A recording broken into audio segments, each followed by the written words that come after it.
What's going on, guys? I'm Mike Pouncey, former center for the Miami Dolphins. I'm here with Coach Fred and my brother Marquise Pouncey, former center for the Pittsburgh Steelers. Let you guys know that Twin P is official liquor, the Common Man Podcast.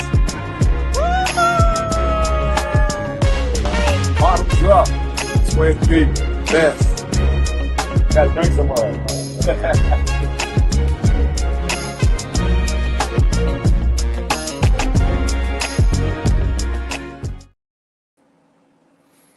As always, welcome to the Drive at 5, the Common Man, CM Drive at 5 with yours truly, your boy, Coach Fred, the only active coach in social media period. That's what we like to say. You know how we kick the show off. Want to thank our sponsors, Twin P Whiskey, for stepping in and being the title sponsor for the show. And as we always do, toast up. Here's to another great show. Yeah. And here we go as we wait for our guest to get in. He's at a function. He's going to try to come in if he can. If not, then, we'll kind of go from there. But while we're on the subject of Twin P, we said there'll be a QR code, a chance for you guys to kind of get in and support the show, support the brand. So once you see the QR code, scan it with your phone. We all have those right there. Gives you the chance to take you to the website. Not only do you get the whiskeys, you get the liqueurs, you get the merch, the whole nine from Common Man and Twin P Whiskey, the Pouncey twins. Again, want to say thank you to those guys for being the sponsor. And we got one other thing we want to talk to you about. It's spring football time, and it is that time of year where spring games, spring events take off. We want to talk to you about a jersey affair. If you're out there and you want to get your hands on a piece of Alcorn State University merchandise, jerseys, authentic jerseys. If you want to just kind of hang out at the social on the 4th beforehand, you can do that as well. And then you may not be able to show up. You just want to kind of, hey, man, I'm supporting you, Coach Fred, from afar. I don't know, you may be in California. You may be in Delaware and can't get here, but you still want to show up support-wise, as they say in the church. Hey, look here, man, we got sent money from so-and-so and so-and-so. Scan the QR code. Hey, send your donations, baby. We appreciate it all. And this is just the start of the kickoff for the 2025 football season. I want to say thank you. They got Coach standing on the box. That is not true. I am not standing on the box. As I'm looking at the comments, I'm not standing on the box. I just happen to have on a black suit, and we just happen to be standing by a box. But anyway, the show we got today, man, hopefully, like I said, Coach is able to get on, man. We talk Tennessee State football, the future of Tennessee State. Coach's path to get there. As we all know, Coach is an HBCU grad. Coach has also coached at 2 HBCUs prior to coaching in the XFL. So hopefully Coach gets away from the engagement that he's at right now and he's able to jump on. But in the meantime, the producer, a familiar person that if you know me, you probably know him, and this is how you probably know me. Bringing my guy, Blue, on to rock with me and kind of hold space, as that's kind of what we do. Blue, what's going on with you, man? Appreciate you coming in and producing. A little different spin on what we usually do. You're usually in the driver's seat. Now I'm driving, you over on the other side with the seatbelt on, got your cocktail, chilling. I'm just trying not to crash the car, man. How you doing?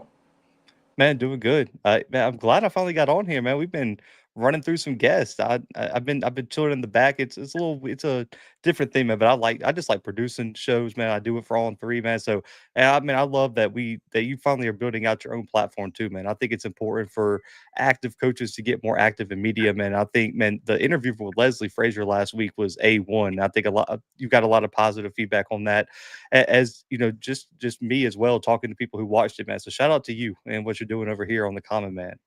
Man, thank you. Coach was an easy guest to interview. Being in the NFL for as many years as he's been, he's kind of easy to talk to. So it kind of, it flowed on its own, man. And I just think everybody's supporting that as well. But I got you on, man. And I don't want to say you were kind of the, center of controversy, but yeah, you were kind of the center of controversy, man. You want to talk about that a little bit? No.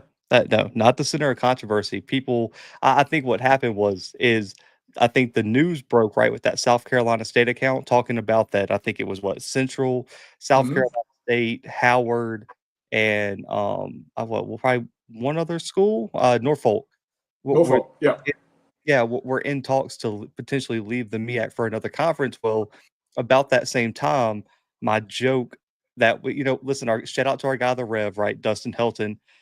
Me, him, and Banks have a running inside joke about Morgan being kicked off to the MEAC, right? Or kicked off to the NEC. They're going to NEC.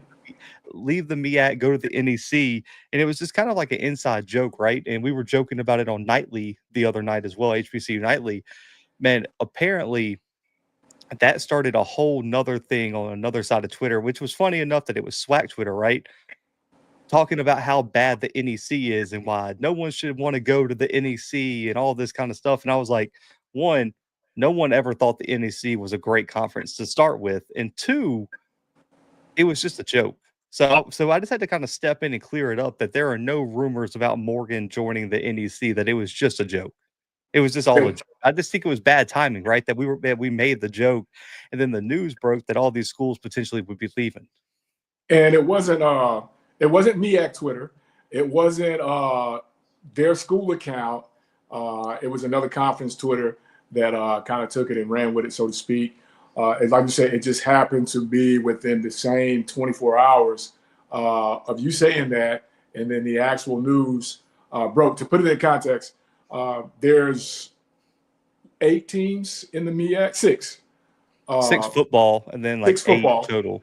Yeah, 6 football playing teams in that conference, and 4 we're talking about breaking off, going elsewhere, which if it's only 6 and 4 take off, then you're left with, a 2-team conference which would never work, which is kind of how you said no controversy, but I say that's how the controversy kind of kicked off, because there's not a plan B. Usually conferences have a plan B if Bluebloods University wants to leave. Okay, we've already been eyeing Fred College to bring them in hopes of, keeping our even number or whatever number teams in our conference. So 4 leaves, there's only 6, you're in bad standing, and then you make the comment, the joke, and then boom, the next day, daybreak, these teams are in talks of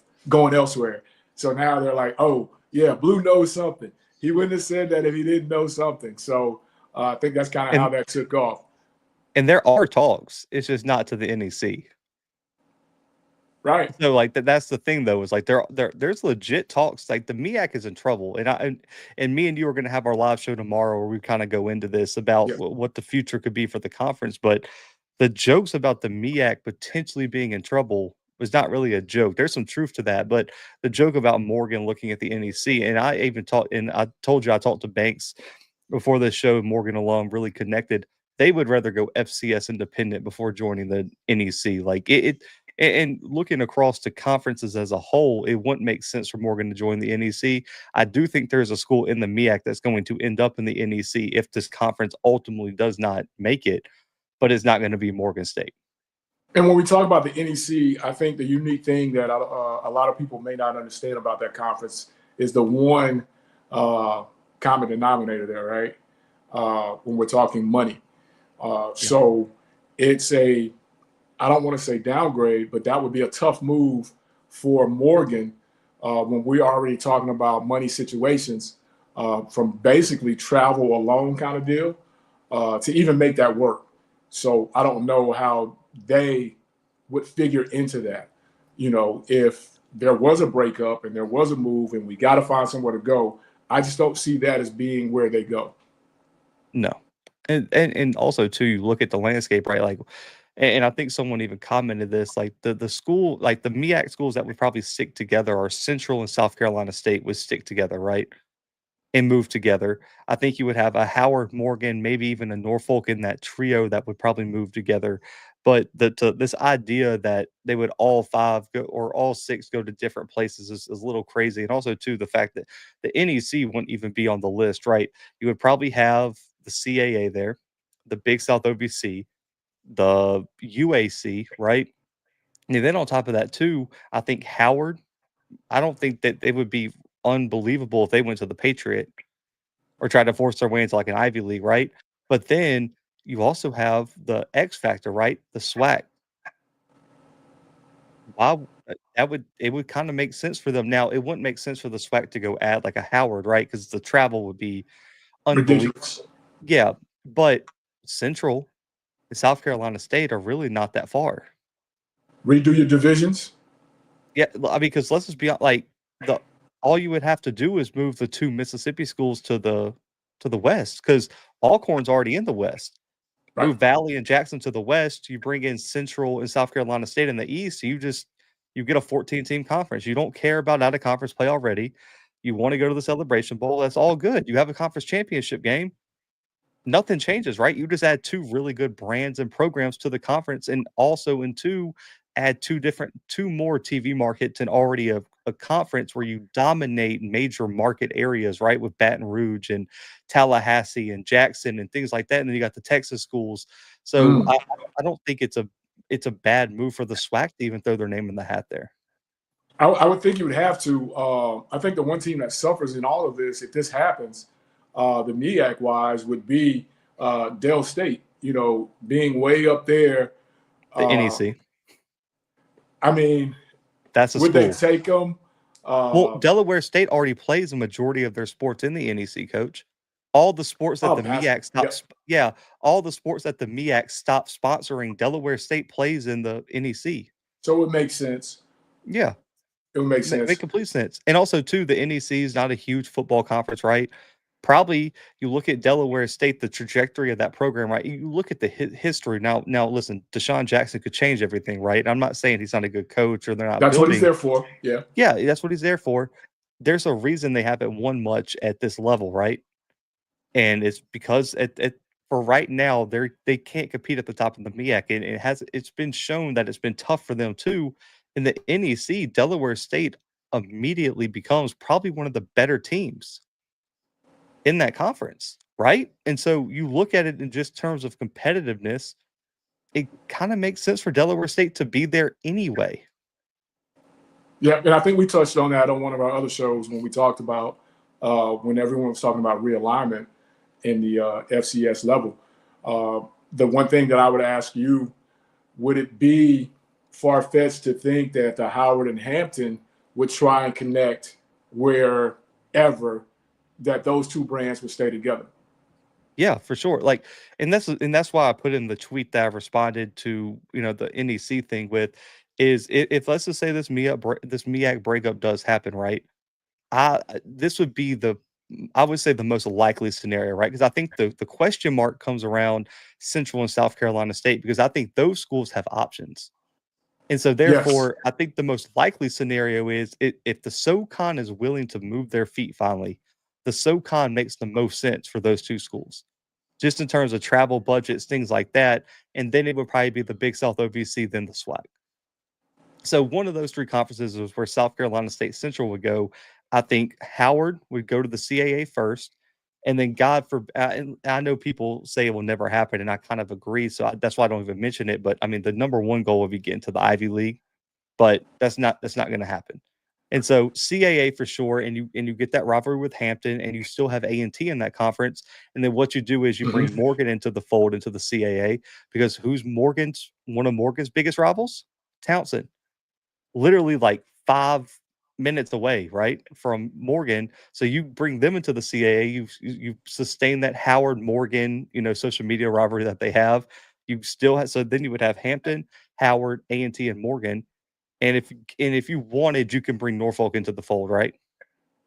I would think right now they would want to, with the name that's heading that program. Yeah. I ask you this: who has more? I don't want to say buying power, but who has more weight to move in this situation when you're talking about either South Carolina State or NCCU? Which of those two schools brings more value if a school had to say, we're going to take one of these teams? You know, it's funny because I think it's historically at South Carolina State, right? Just due to the history of the program. But right now, with the strength of the program, I think it might be Central. Because it's all about what have you done for me now? Yeah, for sure. And also, too, the thing with those two programs are, as successful as they've been, they don't actually rank very high in terms of resources. Just in terms, because like people forget Central was a Division II program just like what 2 decades ago, if that. South Carolina State has one of the smaller operating budgets in D1. Right. And so that's the question mark for them too. And that's kind of where you look at it because I understand everyone looks at the SWAC, right? And I do want to say this. I do kind of want, and I will reiterate it on tomorrow's episode. TV deals are not the only thing that matters. And then two, we're way overplaying attendance. Nobody has ever made a decision to move a conference based on attendance. There's one conference that carries the attendance title every year, and it's a SWAC. Nobody else cares.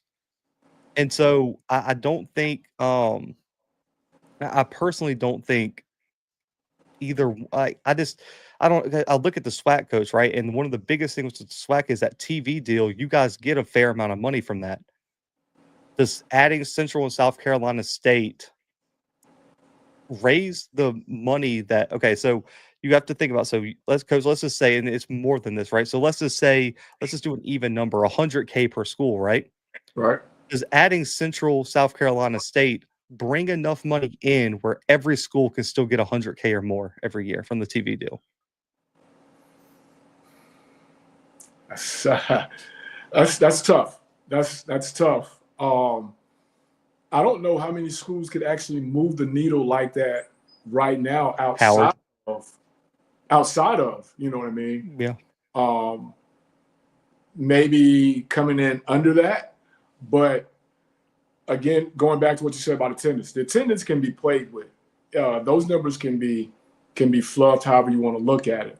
You know, there's plenty of times we've all been in stadiums and they've announced the number, and then you look around and you're either like, what? Or you look around and you're like, ain't no way, you know, that kind of thing. So those can be played with, but, you know, I think the bottom line is nobody wants to bring in someone that's going to bring their numbers down. So I think when these things are looked at, what value, and I'm just using Dale State, what value overall are they going to bring? But like you said, they have most of their department already here. So bringing one more, which normally is the big revenue generator for schools, HBCUs, football, that would make sense. Now, going elsewhere for them, not so much, because you can't tell me their attendance numbers are going to factor in because, again, I don't know their attendance numbers, but I got to believe they're not at the top of the MEAC when you're talking about attendance. And let's just be honest, Coach. I mean, everyone talks about like, okay, so because I saw a lot of arguments on social media, and we'll get way more into this tomorrow. People were talking about attendance and that attendance was going to drop and this and that. Bro, have people looked at the attendance numbers for the MEAC? How far can they drop? Yeah, because if it's not a rival game or it's not the crosstown matchup, and you correct me if I'm wrong, they're subpar at best, right? I mean, I'm looking here. So I mean, let me try to find like the low end. Delaware State brought 3,000 people per game last year. And you and I both know that realistically, it probably wasn't even 3. Morgan State brought 3,800 per game. I mean, Coach, how much Not further can you drop? 38,000. Not 38,000. Yeah, 3,800. So, I mean, we hear about Tennessee State's attendance all the time, right? Tennessee State brought 5,200 per game. And think about where they play at. Yeah. And you think about how that looks. Talk about the brand, right? Howard brought 5,500 people per game last year. That ranked 68th in the country, Coach. You know who ranked right behind them at 69? Morehead State. They don't even offer scholarships in Morehead State. You know who ranked above Howard? Mississippi Valley State. Whoa now. I'm just saying, like at the end of the day, attendance doesn't drive these decisions. It doesn't move the needle as much as I think people think it moves situations. Just because at the end of the day, that to me is such a finicky thing, because you can be tops, game 3, game 4, game 5, you fall off the cliff. Game 6, you fall off the cliff. Nobody's coming to game 7. Nobody's coming to game 8. I can give you a case in point. We are at home playing Alabama A&M a few years ago for the division championship, and we may have had 2,500 people here. And that game just happened to be on the same weekend as I think it was Jackson State's homecoming or Jackson State fam, something like that. So the majority of the people went to that. But we're here playing for a championship. So that's why I think the factor of attendance doesn't move as much when you're talking about the higher ups and what they think about it in their decision point. Hey, we really want Blue Blood University, man. They keep 70,000 in their stadium. Well, okay. And then when he comes over, the people don't like to move, so the 70,000 goes to 40,000. Now what? You know, we brought him over because he could bring 70,000 week in, week out. Now we don't have those 70,000, and we locked into him for umpteen many years. So I think that's why that is kind of not the number one factor.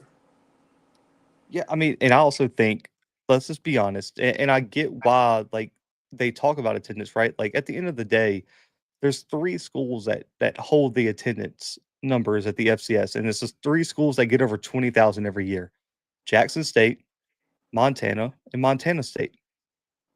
Those are the 3 teams that every year, Coach, they're going to average 20 to 25,000 people, and Jackson will get into like that 30 range. But outside of that, like, man, what are we even talking about? Like, what's the fundamental difference in a team averaging 18,000 people and another team averaging 15,000 people, Coach? None. And I see someone in the I just pulled the chat up. Southern. Yeah, Southern. Last year, Southern was 7th with 18,000. And they're one of the better traveling brands. Yeah. You know, they you can't take it from them. They travel. But their other Louisiana counterpart, which brand is probably, arguably, depending on who you're talking to, the G is bigger than Southern. But the G don't travel. The G don't have those numbers, but the brand. So, again, when we're talking attendance, I think people people like us may put a little more weight on that than it actually carries for the upper offices, so to speak. So, you know, no, I said depending on who you're talking to, that's arguably a deal of where someone may say the G is bigger than the SU, depending on who you're talking to. Not me. I don't know, but I'm just saying, with the history, as we talked about it, with the history of the 2 programs, you know, I think that's really a debatable subject.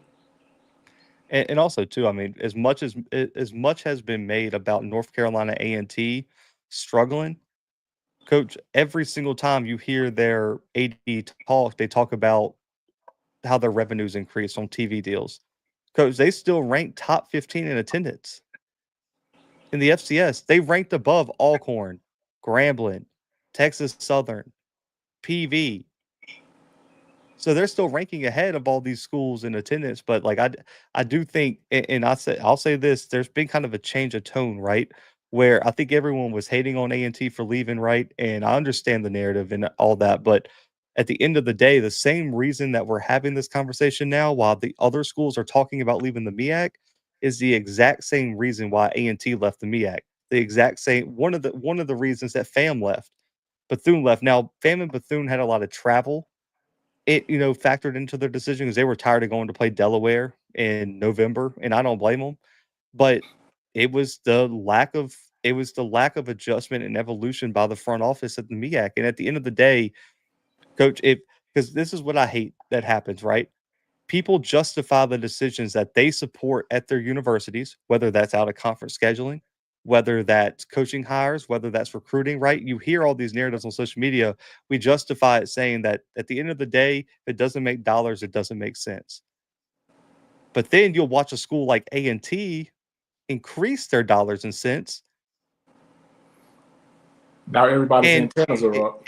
Yeah, and then at the same time, they don't want to support that move, right? But I thought if it doesn't make dollars, it doesn't make sense. Coach, I heard from a very good source about TV deals.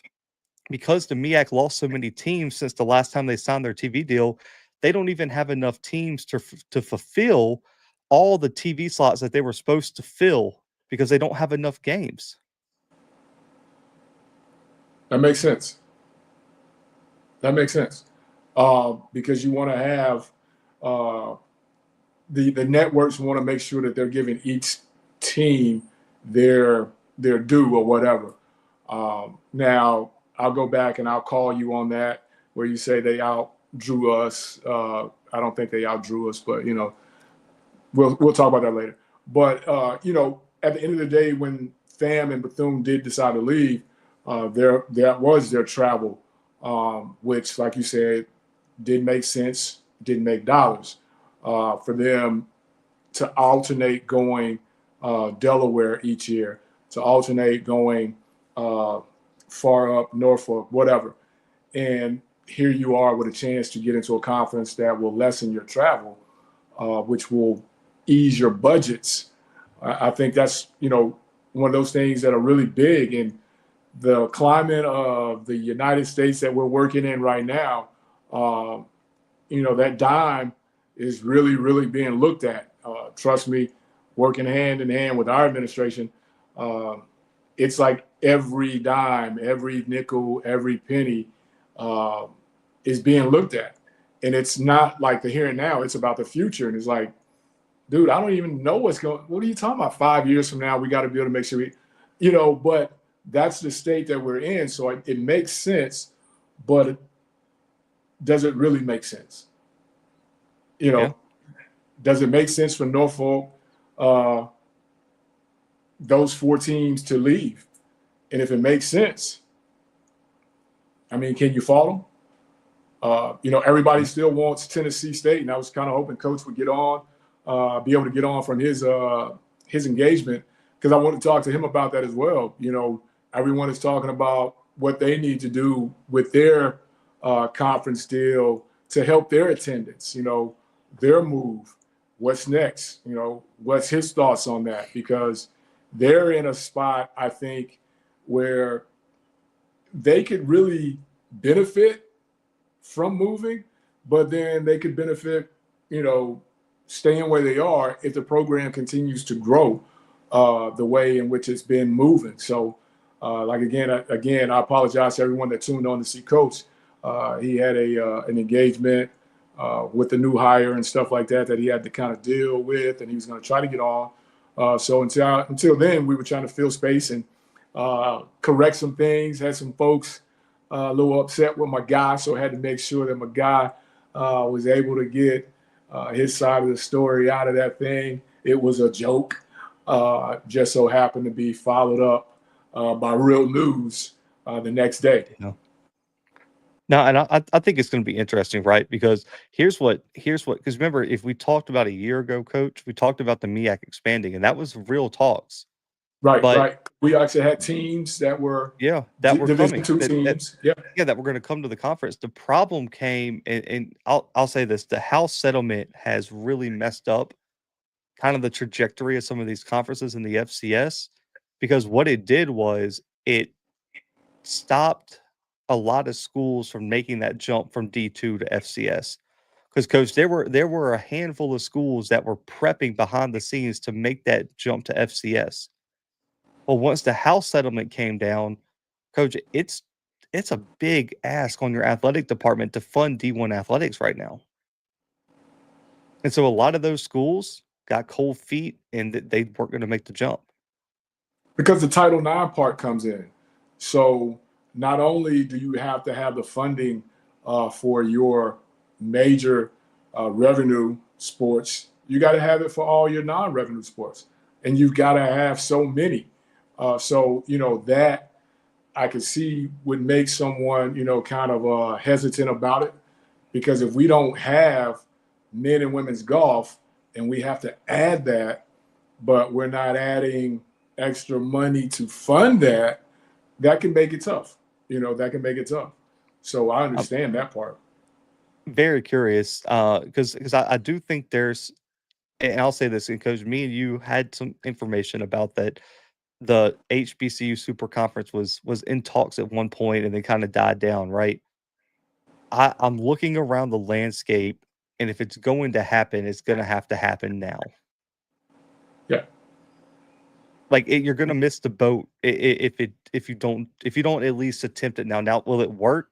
That's to be seen, right? Every idea, you never know if it's going to work.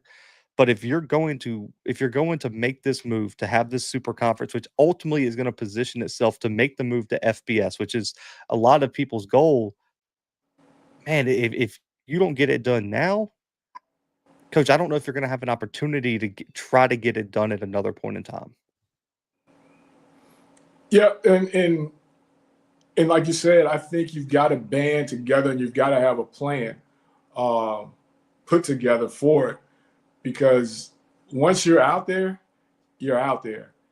And, the athletic aspect of it, which we talk about on this channel and we talk about on the Bluebloods, the landscape of college athletics is completely changing, and we're not even talking about from the office side of things. We're talking about just from the recruiting, the player aspect.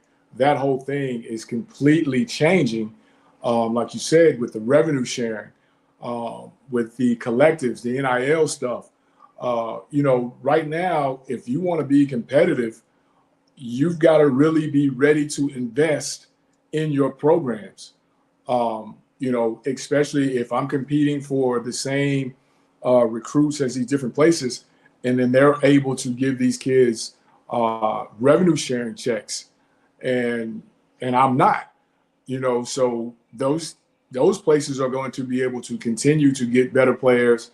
Their programs are going to look better. Their attendance is going to always be up, as to where, teams that can't afford to do that are going to continue to lose kids to those programs, and their programs are not going to look as appealing to recruits, to TV deals, because why would we want to go and have a TV deal with this conference where everybody's just kind of below par?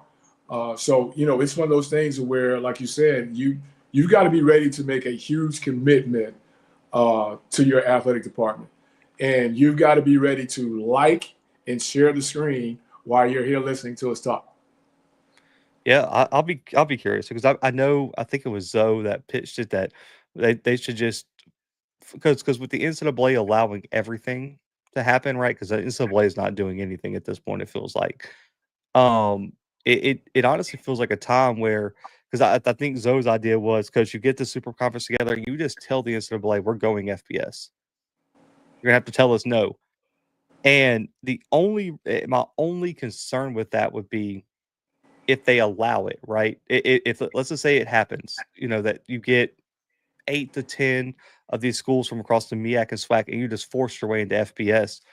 Coach, what the NCAA has now done is given an avenue for all these conferences to do it. So, Coach, let's just say it happens, right, with the SWAC and MEAC merger. What's preventing the Missouri Valley from doing it next week? And then the Big Sky doing it 3 weeks later, and then the Ivy League doing it a month later, and then the Southland doing it 3 months later, and then the UAC combines with the Southland and they go together, right? And then what are you going to have when the P4 ultimately splits off like they're going to? Coach, you know what you just done? Just forced your way right back into FCS. You kick down the door. Coach, you kick the door in, and guess what? You kick the door in and you're back at your old house. Yeah. So as much as the NCAA is not doing anything, my only pushback would be if they let one conference do it from the FCS to FBS, all the conferences are going. And again, not everybody is able to move at the same time. Me and you may want to go on vacation to Jamaica. You're ready to go. I got to get my money up. I can't go. Are you going to wait on me? No, you're probably gone. So when I get my money up and I'm ready to come, what happens then? Are you going to still be over there? Am I going to be able to, so it's one of those situations where if you've got it, you've got to have, some real hard decisions about what you're doing and where you're moving to. And then you've got to have some real confirmations on what's going to be given and what's going to happen for you with that move, because you can't move on empty promises. You can't move before you have that contract in hand. And I'm not talking about the one that you're supposed to send back. I'm talking about the one that's been executed from both sides. You move before it's executed and you're left out there by yourself. Again, that's something that, we'll talk about on our deal tomorrow. But, we'll transition in, man, before we get out of here. It seems like Coach is still going to be tied up. What's your thoughts, man, on the NCAA with the waivers, man? We're not calling names, but we've gotten word that there are kids that basically played in bowl games, senior bowl games, only to find out a couple months later that they received their waiver to be able to play an additional year. What's your thoughts on the waiver express right now with the NCAA? Man, I don't think I ever saw a time where a kid was going to be able to play in a postseason All-Star game and then come back to college the next year and potentially play in that same postseason All-Star game next year. Like, we have a kid who went to the HBCU Combine, Coach, has potentially already participated in a pro day, who now probably has an agent. Yeah, probably has an agent. And no, new rules have not prevented that, apparently.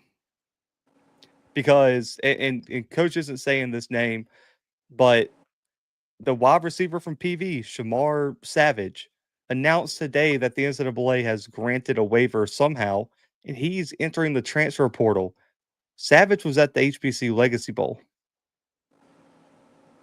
and participated in the HBCU Combine, and now is in the portal looking for another home. So let me ask you this. When it comes to it, do you think right now that the NCAA is a little, I don't want to say, well, I'll say it, afraid of denying some of these waivers out of fear of being sued or whatever? That would be the only option, right? Because at this point, we've gotten a kid who got his Division II years waived off, right? So they said his Absolutely D2 years, crazy. his D2 years don't count, right? For some reason, we have a whole class of JUCO kids who now do not count. Like, none of those JUCO years count, which is a little bit more understandable than the D2. The D2 is just like, that's to the next level, right? And that opens up a whole nother can of worms on That means so if JUCO and D2 don't count, then D3, should that count? Should NAIA count? Like it opens up a whole nother conversation about that. But I just think the NCAA is in flux, right? I think what's also happening too, coaches, you sometimes you can get blinders on, right, and focus on one thing too hard, and you miss everything else going on around you. The House settlement has distracted the NCAA so much. I just think they're missing all this external stuff that they're just because you've been there, right? So, Pass, coach, pass, yeah, pass. you're scouting, right? And someone comes in, and all these people are coming into your office. Coach, we need this. Coach, we need this. Coach, eventually you're just going to be like, yeah, sure, whatever. Not even listening to the question, right? Not even thinking about the ramifications you've now put in place by just blowing this person off. That's what's happening with the NCAA, in my opinion. They're too focused on the House settlement and getting all this rev share worked out because at the end of the day, coach, they only care about what the SEC, Big Ten, Notre Dame, and like 3 other programs really care about. That's their main interest, right? Because that's who makes the most money. Coach, they don't care how this rule's impacting Alcorn. They don't care how these rules are impacting North Dakota State or Ferris State or Lindenwood or, whoever it may, Grand Valley State, whoever. I think the NCAA is just trying to stay afloat right now. And I think at the end of the day, college football is going to be better when we have a true commissioner over college football rather than this body of the NCAA, which has repeatedly, who is run by ADs and presidents and all this. I get it. But they've consistently been behind on so many decisions. And over the past few years, man, some of their decisions have set the sport on and I'll never say paying players is a bad thing, right, coach? I'll never say the transfer portal is a bad thing. But all these decisions that they've made over the past probably 5 years have really set the sport on a course where I feel like it's we're like teetering on the brink of this either being just a full semi-pro league or truly college football. And I just don't know if we have a true vision of where we're going. Like I think we're too locked in to say, okay, we're just surviving today. We're surviving today. We're surviving today rather than the health of the sport long term. Let me ask you this. Do you think it will ever, as our boy Coach JB said, do you think the toothpaste will ever be put back in the tube? It should, but it won't. It can't. Because the market's been set, right? And it should, because what's funny? I saw one of the college football guys tweeted this out, one of the P4 beat writers or whatever, and they said the transfer portal would be better if we had to sit out a year. And there was a reply that was like, you do know that's how it used to be, right? Like it would just be what it was. Like maybe we had that right.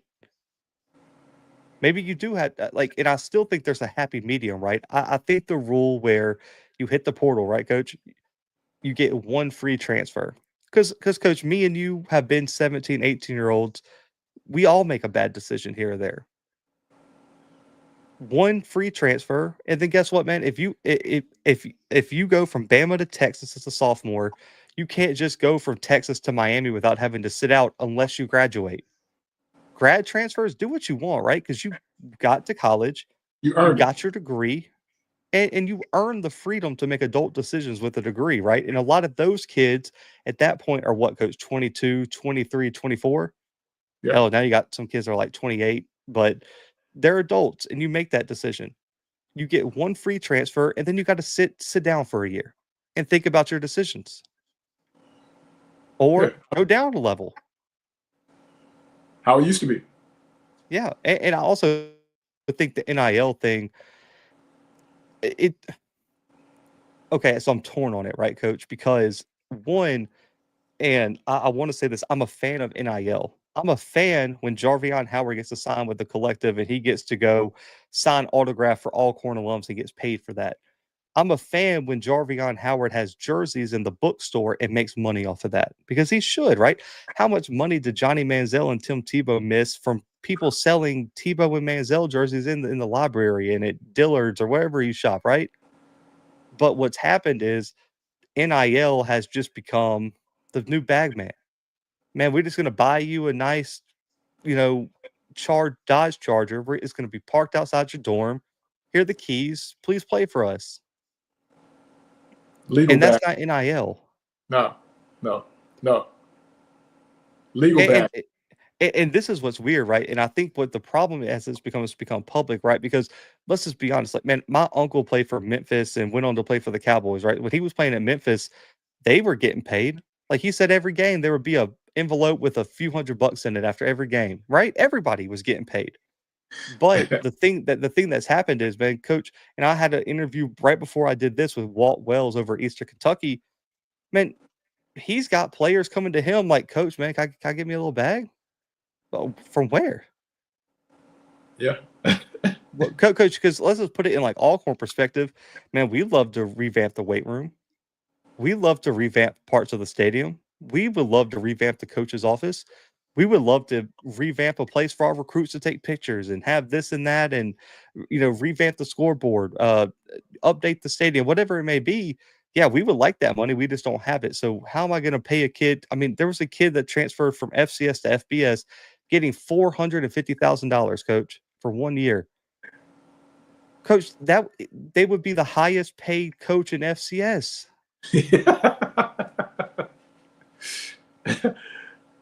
Ain't no doubt. It's gotten to the point where it's like a perverted view of like what it was supposed to be, right? Yeah, we didn't put the parameters to it of what it was supposed to be. The initial idea of what it was supposed to be, I think, was good. Name, image, and likeness. If you sign with Walmart or Walmart gives you money, you have to do all this stuff for Walmart. That's fine. But to not have to do anything but say that I'm going to play for Miami and get $6 million is unheard of. It's crazy. And it makes it tough from within the locker room, because at some point it's gonna come, a big come, where there's going to be other people in that locker room that bring things to the table that aren't getting that amount of money. It's just a matter of time before half your team sits out a game because they're not getting the money they think they deserve. And they click up. We know how that goes. And they all say, hey, we ain't going out. We're going to show up, but we're not going out. So that's kind of how that is going to happen. Staying on the subject of the NCAA for the next 5 minutes, man, and we'll get out of here. What happens if they grant this waiver for Colorado and Syracuse to play this spring game? I don't really have an opinion on it. I'll say this: I'm not a fan of spring games anyway, so I really don't care if they go away. And they probably should in today's age of college football, right? Because Coach, and I've talked to all other head coaches about this, and I've talked to you about this. Coach, you don't even know how much of your roster is going to be there after the spring game nowadays. Yeah. And nowadays. also, too, the depth might not be there, right? Because you might not even have your full roster on there, because there might be kids that transferred in that can't be there yet till they graduate or, be able to get on campus. So, and then on top of that, too, Coach, with the way the schedule has shifted, right? Shifted later into the year, especially at the P4 level, Coach, Ohio State didn't stop playing football till like January, like 22nd or 23rd. Yes. Coach, almost February. Coach, if you got that nagging ankle injury and you need surgery, when are you going to get it? February, March. You got that nagging arm injury, you need surgery. February, March, April. You might be missing guys, key contributors who are recovering from injury. You don't want to rush them back for spring practice. So, Coach, you might be out there for an FCS program with 5, 6 offensive linemen. Yes. Real talk. Yeah. And so how are you going to put on a spring game? They gonna play both ways? We just got to keep evolving. Like at this point, if you're not going to change the transfer portal schedule, and I'll say this, I think that's going to be one of the keys. And one, you can't have this early signing day. We can't be trying to sign kids in freaking May. You know what I mean? Like, come on, high school kids in May, they haven't even played their senior year. And that would just add another level. But I really do think, one, they should shorten the transfer portal windows to help this, right? Coach, I think after the season, you should get 3 days. Let's just be honest, Coach. If you can't make a decision to transfer in 72 hours, you probably didn't need to transfer. Oh, you're looking for something else at that point. And then I think it should open for 2 days after spring. You get 48 hours to put your name in the portal. If you can't do it in those 48 hours, then I can't help you. Yeah, because you're looking for something else. Yeah, you're looking for something else. But in terms of the waiver to play, I mean, I think it'd be cool. I think it's going to affect the P4 teams more. I think you would ever see an FCS school do that. I just don't think the depth is there. Now, No. Joint practices might be different, right? You might have a thing where, Alcorn and Jackson practice at each other's place, during spring practice, and have like an OTA style thing. But in terms of a one-on-one spring game, I don't think it's there. Because, Coach, what's preventing a kid from who was the kid from Colorado, the wide receiver 2 years ago that had the big spring game and then literally transferred after? Well, it was like Montana something. His name was Montana, and he left after the spring game. Yeah, left after the spring game, Coach, because he was balling out. Spring take. Yeah, come on, man. I think they'll approve it for the P4. I just don't think it's something the FCS schools are going to take advantage of. I just think if they do that, the box has already been open, but I think the box it's never going to close after that if they do that. So I'm also worried about FCS schools losing their money games because, and I wrote about this about 2 years ago on Hero Sports with Sam Herder. The worst case scenario for FCS schools is that got approved, because what's going to happen, Coach, is the TV deals that the SEC, Big Ten, and all these places are signing. They aren't wanting to pay the SEC $900 million to watch, no offense, Tennessee Tech play Alabama. They're not paying Mississippi State to play Alcorn or Jackson. They're not paying Ole Miss to go play Grambling or Southern. They want to see top 25 P4 versus P4 games. What's going to happen if this gets approved is there's going to be an FBS program who, let's just say, Vanderbilt, right? Let's just take it back to last year. Vanderbilt plays Alcorn. They're going to call setup and say, hey, do you want to come play our spring game? Instead we'll pay you half of what we were going to pay you during the season, and then we're going to cut that contract for the in-season game. I can tell you that answer. Nope. So it makes no sense for the FCS programs to do that, but I'm telling you that's what's coming down the pipeline if this gets approved, because there's already been talks that they should move these FCS games to spring. Because, and so for FCS guys like myself that cover it, you coach FCS, we have a lot of FCS fans watching the show. It makes no sense for us, right? Because you lose the upset potential, you lose money, you lose a game now, right? Now you got to go find another opponent. There's all these negatives, right? And also, too, your fans don't get to experience the atmosphere of going to one of these stadiums or things like that. And also, too, you lose NFL opportunities, because now a guy like Malachi Bailey don't get to show off what he has against a Vanderbilt or a UAB, because the scouts aren't looking at that spring game as much, and they're not putting as much value. But, Coach, let me flip it on you. If you're coaching at Mississippi State and I'm covering the SEC, man, how great will this be? Coach, let me pitch it to you. We're going to save some money. We don't have to worry about getting beat or upset anymore. And we get to scout these players that we might be able to tamper with in a few days. Oh, sign me up. Sign me up. But where's the contract? I'll sign it today if I'm an FBS school. That's definitely going to happen. Yeah. That's going to happen if the P5s start to play each other in the spring game. That's going to happen. There's going to be a kid that plays in that game, and then by the time the playing lead lands back wherever they came from, a couple days later he's going to be in the portal, and that's going where he's going to end up. So I think that's opening the box even farther than what it is now, if they do approve that. Again, man, like, subscribe, all those things to the channel, man. We appreciate you for tuning in with us. We are sorry that Coach wasn't able to get on, But I think my guy filled in just as well of a host as he was a guest. So, again, man, I appreciate you, B. You're supposed to produce, not be a guest, but in that role as what it is that you are, you jump right in, man. And I say thank you for that. And we'll be back at y'all tomorrow. If we can put the jersey thing up one more time before we get out of here. The sponsor link one more time before we get out of here. We'll be on when? 5 o'clock tomorrow. 5 o'clock tomorrow. We'll be back on the other channel. A Jersey affair. Again, this is social, man. If you guys are anywhere near and want to come out, hang out with your boy for a little while, come on through. Hit the scan, the QR code.